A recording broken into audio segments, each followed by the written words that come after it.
Hello guys, welcome to my new blog.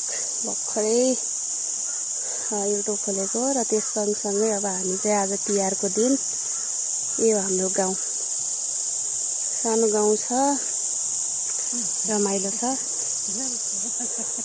अहिले चाहिँ हामी टिका लगाएर फर्किँदैछौँ। हाम्रो फुपू यहाँ अगाडि हुनुहुन्छ। माइती घरबाट हामी घरमा ढल्लोमा जाँदैछु। एकदमै बाटो पनि एकदम भिड त जस्तो पनि छ, तर यस्तै ठिक छ।